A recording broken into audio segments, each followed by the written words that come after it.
Yeah, Friday. What's up, everybody? Friday morning. Welcome to today's edition, Daily Market Commentary. Hope everybody has a great day going on today. We're going to do what we do each and every day, identifying potential breakouts and reversal trades from an educational perspective. Hope everybody had a great week, and we're about to close off the week with a bang, or is it going to be with a bit of a whimper? So we'll see what happens. If you're new to the channel, do me a favor, click the subscribe button, hit the notification bell. If you're a regular returning viewer, hit the thumbs up icon. Show some support, show some love. Okay. Sava, Tom, what's up, everybody? Hope you guys are having a great day. We're going to go ahead and get rolling. Let me shrink my face, and then we will slide in. All right. So the first market we're going to take a quick gander at here is the S&P. So taking a quick gander here at the S&P, we can see that we had yesterday's kind of all-time high breakout line as a potential area for price to move. But we are really right now seeing a bit of a pinching effect. Right? We're seeing a bit of a pinching effect in the S&P where there is no higher highs, but also no lower lows. And so very range bound. Now, that typically leads to some sort of a breakout, right? So there's typically some sort of a breakout that comes from there. And the breakout that we would anticipate is that you would see a breakout in the direction of the predominant trend. Now, our direction of the predominant trend has been up, right? No doubt our trend has been overall up. And that overall uptrend, we would expect it to continue on a breakout to the upside of what essentially is all the trading inside the range of this one big red candle. That's it. All the trading has been inside the range of this one big red candlestick. So where would I look for the breakout? Well, you could take the breakout above the top of the pattern if you want to. It's not as orthodox, and it's not typically what we want to do as far as getting in with the highest probability. I like to use 3 touches on a price point straight across. But if you do want to use the top of the pattern, you certainly could. I think the better trade is going to be to allow us to get 3 touches. Now, you might go down to a 15-minute chart for those 3 touches, and you've got two areas that essentially are candidates. You've got one right here, and this area here where we have 1 touch, 2 touch, and then we would need basing there in front of the 3rd touch for price to break out. So that's a potential candidate. The other is above these wicks right here. Now, I will say I like the lower one because by the time we get up to there, more than likely that would also be a breakout of the pattern, right? So you'd get a breakout of the pattern at the same time as a breakout above those 2 highs. So when I look at this, I'm going to stick to the 4-hour, bullish flag pattern, bullish pennant, if you will, that we're kind of forming, knowing that if we just kind of stay in between there, I'm not doing anything today, right? There's no sense for me to force a trade in between those levels. I would much rather focus on the levels that are going to give me a better opportunity, which I think would come into play, outside of that range. Next, the NASDAQ. So looking at our NASDAQ position. So NASDAQ yesterday, we had a confirmation area for a long if price came into that confirmation level, and the market just went kapowie and blew right through that confirmation level, giving us no entry whatsoever, which I'm okay with, right? I'm totally okay with no entry on a confirmation level. It means that I don't lose anything. I don't get filled. I don't lose any money. On our 4-hour trend is still up, so our breakout above the high is still very much in play. Demand area down here below us is also available, but I'm going to stick to this 13,766 as the place where we'd want to see some basing and a breakout. Now, you might get, once again, a premature entry right here at 13,744, and that's a 20-point difference between one to the other. So 20 points can be a heck of a day in the NASDAQ if you've got enough contracts and you're trading a standard one mini lot or one E mini instead of the E micro. Now the Russell yesterday. So in the not crude oil. I'm sorry, I'm on the wrong sheet. The Russell yesterday, we did have a supply level identified Price popped off of that supply level. It may or may not have wicked you out of the position. It actually came about 3 ticks above the line. And so if your stop was just above the pivot, you may or may not have been stopped out, which is unfortunate because it did turn into a quick, small stop out of that trade. However, the long position worked beautifully as price came into the long position and got us a pretty nice strong rally out. Now, what do I need to do? I need to remove both of those levels. Both of those levels got to go because we traded to the bottom of this level and we traded to the top of this level. One of the things I'll notice about the Russell versus the other markets is over the last few days, and let me just pull up all 4 of the markets together and put them all on 4-hour charts.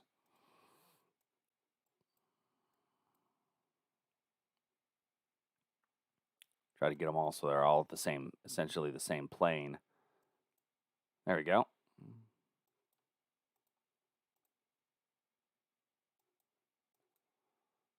So looking at these 3 markets, and essentially I've got them all starting right there just before 2-7, and we're just looking at these 3 markets. What I look at when I see something like this is the fact that in the NQ, we are almost back to the high, which was formed on the 9th. In the S&P, we're a little bit below it, but it's a straight line down. Notice in the Russell, we've got a couple of clear swings, right? And so when I'm talking about relative strength, the Russell has become the weakest here just in the last couple of days, right? Not overall. And now it was the strongest for like the last 6 to 8 weeks. And so it is taking a little bit of a breather, right? The 3-year-old's been out running, and so now the 3-year-old's taking a little bit of a breather and says, "Whew, I need to take a break." And that's what we're seeing here is that 3-year-old's taking a little bit of a breather, a little bit of a break. So if you're going to look for a short opportunity, right now this is the better market to do so just because it's taking a breather, right? It's slowing down, taking a little bit of a breather. So in that instance, I would say that below here would be a decent area to potentially get short with a target down at 22.39.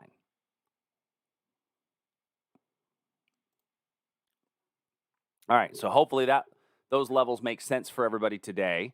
Let me bring this back to the 1 hour.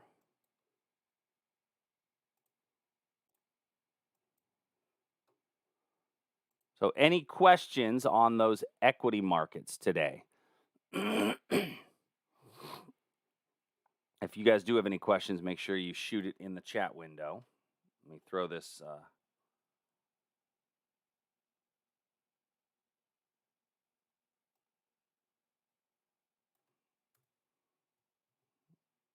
Oops.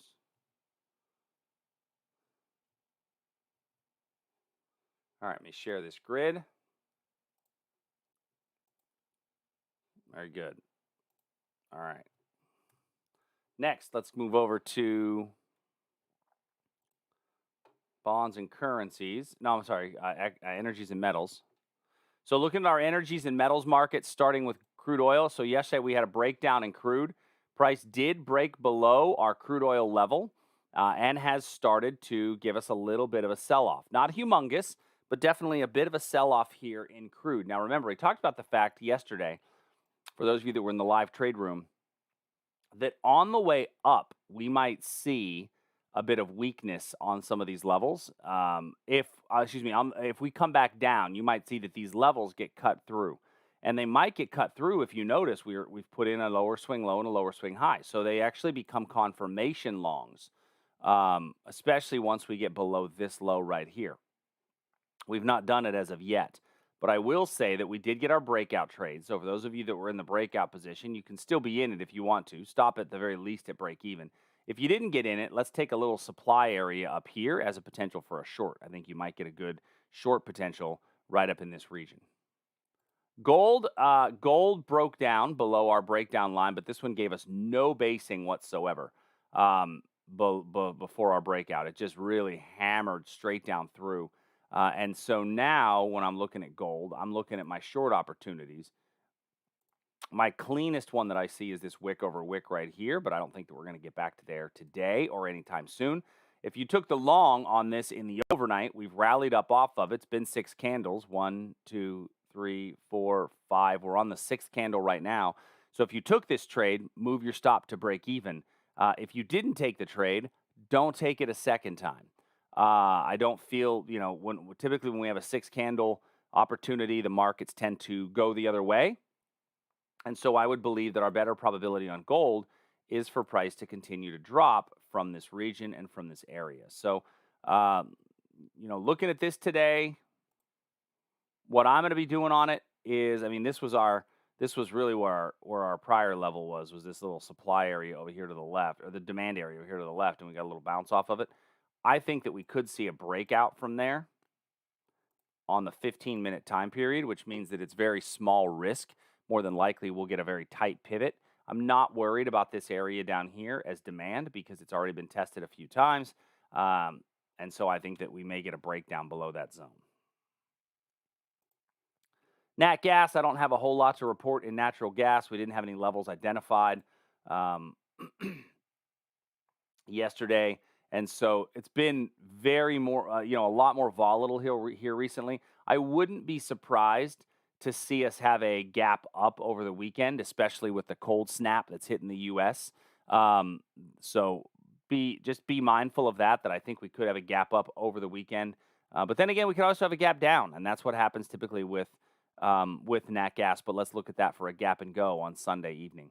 And then we have copper. So copper yesterday came right down in the overnight into our level. We've gotten a nice little move off of that zone in copper. So now I'm going to leave the level, but switch to a confirmation entry. So if you were able to catch that one, it's gotten a nice little move off of the level. But it does look like it's about to roll over. And this is definitely a rollover candidate for price to get lower. If we get lower than one of these candles low, you can go candle to candle short on this position. All right, let me share this one.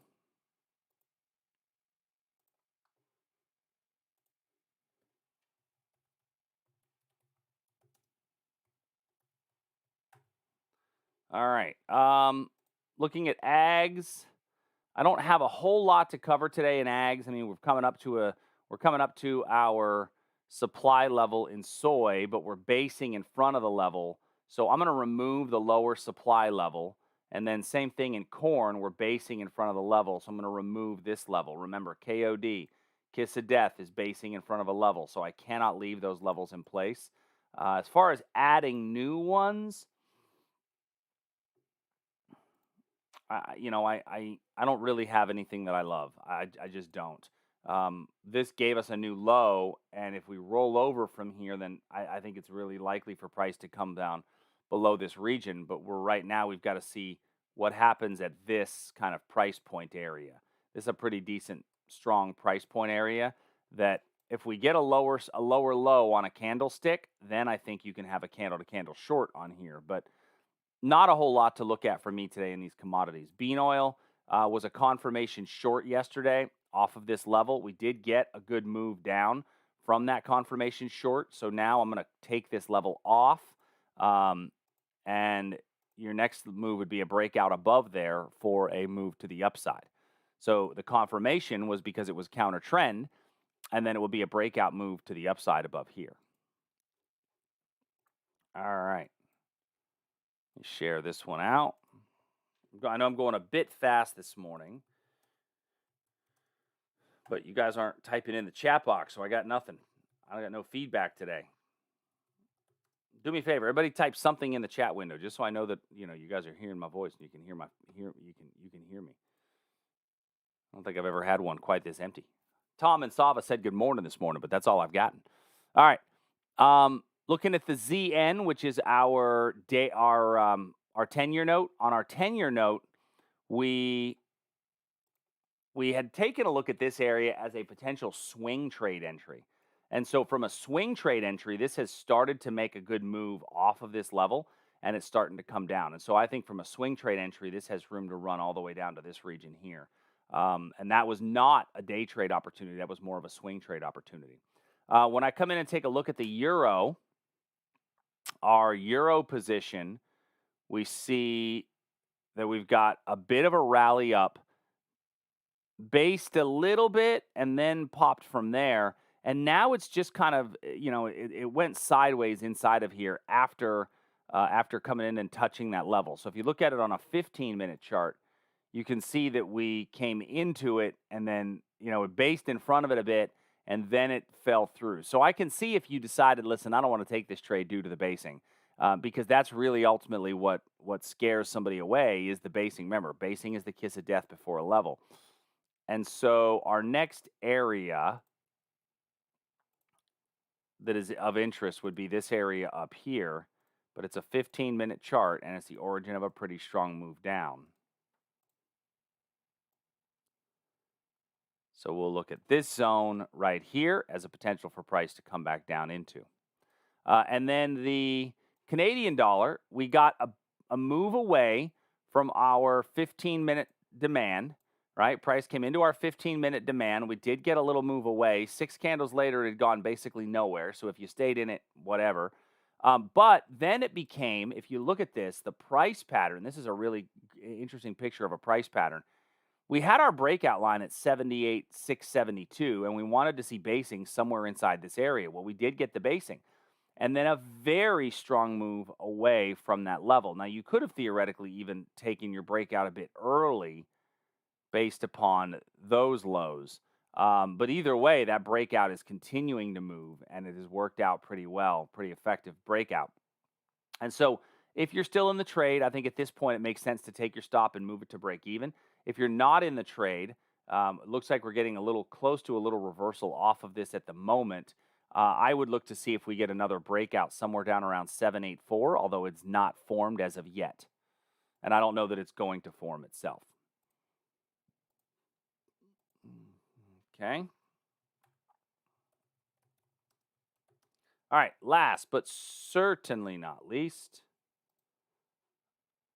let me put this one in, would be our final page of currencies. And yesterday we talked about the New Zealand dollar and how it looks like it might be ready to break out. It might be ready to. Let's give it a chance. And then we tweezer topped right at that son of a gun and sold off. Now the tweezer top immediately told us that it was more of a bearish setup, but if you did take the long anyway, 1, 2, 3, 4, 5, 6 candles later, price had gone nowhere. So what does it tell us? Move our stop to break even. So we did give it a run yesterday because we haven't really traded the New Zealand dollar in I don't know, weeks. I don't think we've had a trade that's met entry all year, frankly, in the New Zealand dollar. And so the tweezer top though did work out for a very strong short. Remember, we talked about tweezer tops in the past. You have to be sitting in front of the computer for a tweezer top to really be effective because you're not going to take it if you're not in front of the computer when it's formed. That wick over wick is very much in play, I think, now. If price does come up into there, but I don't know that we're going to make it up into there in the next few minutes. So keep that area in mind. The Great British Pound, we did get a little bit of a breakdown in the pound. Price was chopping sideways before then dropping below. We retouched this area of resistance. And so if you want to take a short, I think you actually have a good short entry at this exact moment. The tightest, absolute tightest your stop can be is right here, 13824. That's the absolute tightest your stop can be. But it feels like you've got a pretty decent short entry on this one right now with protective stop up above here. Your target would be down here at 37.49 for target number 1. Although if we base in front of that target, you certainly wouldn't want to close that position out. Matter of fact, just move your stop to break even. Japanese yen, what we talked about yesterday, we did get a little bit of a breakdown from here. A little bit of basing, broke down, came into our area of demand and popped back up. That area of demand has been traded through to the bottom, so I don't think that it's going to hold again. So if you took that demand area trade, close it out, take your profits. You've made some money on it, walk away blissfully. If you're still in the short, move your stop to right around this wick over wick area, just above this wick over wick, to lock in a little bit of profit. I think that our next leg down in this yen is all the way down into here. Now remember, why am I saying down after such a big move up? Well, this big move up was really just a corrective move after a strong impulsive move down. I think we're set for another daily impulsive move down. And so that corrective move, I think, could have been a bit of a short covering rally. All right. And then last but not least, the Aussie. So in our Aussie position, we looked at this area of demand yesterday. We did give it a touch. 1, 2, 3, 4, 5, 6 candles later, it had gone nowhere, telling you, hey, you should probably get out. But if you didn't listen, you had another opportunity to get out. As maybe you got in the second time. 1, 2, 3, 4, 5, 6 candles later, it told you to get out. And if you didn't listen a third time, well, then you suck. I'm just kidding. But it definitely broke through the level that third time through. And so now I would think that your potential breakdown is actually below here. I think if price breaks below there, you've got a chance for price to continue to move down. On a 4-hour chart, we have some upside momentum, but it's slowing down a bit. Or I wouldn't be surprised to see price come down into here. All right. So those are kind of the different things that I'm looking at for today. Remember, we're heading into a weekend. So what are our rules heading into a weekend? Well, first and foremost, our rules heading into a weekend are we don't carry weekend gap risk unless we have that weekend gap risk hedged and protected. So if you've got your weekend gap risk hedged and protected, feel free to carry it into the weekend. But if not, then I'm going to say close those positions out before the weekend hits, because our job is to minimize exposure as often as possible. If you guys have any questions, send me an email, chuck.fulkerson@tradersarmy.com. Hope to see you Sunday night in the